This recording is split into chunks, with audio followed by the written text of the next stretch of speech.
kusoo dhawaada daawadayaal barnaamijkeennii raad raax haddaba intayna barnaamijkeena u gelin waxaa naga codsiya subscribe-ta share-ta like-ta Sarkaal Maxamed Cali Samatar wuxuu ka mid ahaa saraakiisha sida weyn ugu lug lahayd dhismaha militariga Soomaaliya.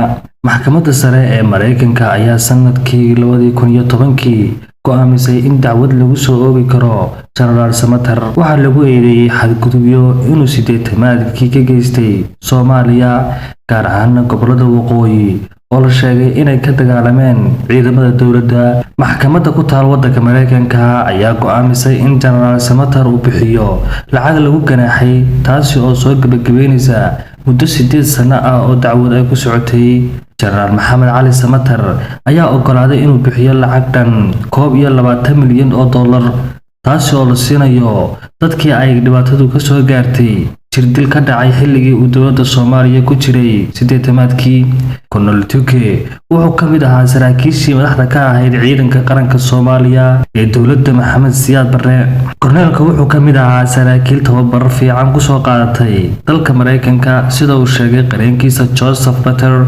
wuxuu dawladdii kacaanka ka ahaa taliyihii guutada 5aad ee militariga Soomaaliya, waxaana lagu eedeeyay inuu mas'uul ka ahaa tacadiye ka dhan ah bani'aadamnimada oo la sheegay inuu ka geystay gobolada waqooyi oo haatan la yiraahdo Jamhuuriyadda Somaliland. dhacdooyinka lagu eedeeyay ayaa la sheegay inay dhaceen sanadihii 1970 ilaa 1980 sida ku xusan warqadaha ninka dacwadda gudbiyay. Korneelka Soomaaliyeed ayaa loo haystay dil 30 sano ka hor dad rayd ah oo lagu geystay magaalada Gabiley. Xukumey ayaa beeniyay eedeymaha loo haysto. Horaantii burburkii dawladdii kacaanka, Xukumey wuxuu ka mid noqday saraakiil sare oo qaxoontinimo iskaga dhiibtay wadamada reer galbeedka, gaar ahaan dalka Canada, oo dawladda dalkaas ayaa muddo kadib ogaatay in loo haysto eedeymo la xiriira gobodfallo. Korneelka ayaa waxa uu u wareegay waddanka Mareykanka kadib markii warbaahinta CBC ee Canada ay baahisay barnaamij lagu soo bandhigay gobodfallada loo haystay, waxaana qaabka uu ku tegay dalka Mareykanka ka dambeysay xaaskiisa markii ay heshay dhalashada Mareykanka sanadkii 2006. dacwadda la xiriirta kiiskan oo in muddo ah soo jiitamaysay ayaa si rasmi ah uga furmay maxkamadda ku taal Mareykanka, sida ay shaacisay wargeyska New York Times ee ka soo baxa Mareykanka. Sarkaal Maxamed Xasan Ismaaciil ayaa ka mid ahaa saraakiishii dawladdii kacaanka. Markii uu dalka Soomaaliya burburay, wuxuu qaxoonti ahaan u tegay dalka Canada. Maxamed Xasan wuxuu dalka Canada ka soo galay dhanka Mareykanka sanadku markuu ahaa 1991.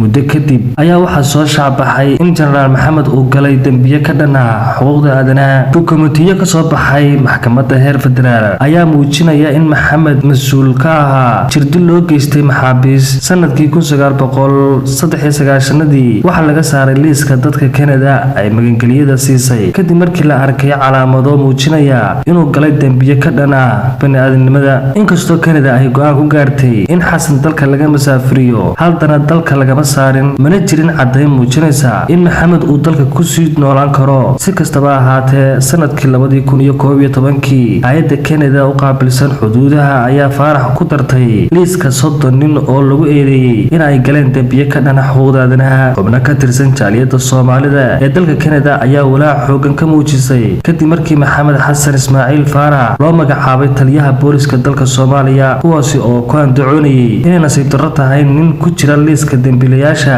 loo magacaabo jago intaa leeg.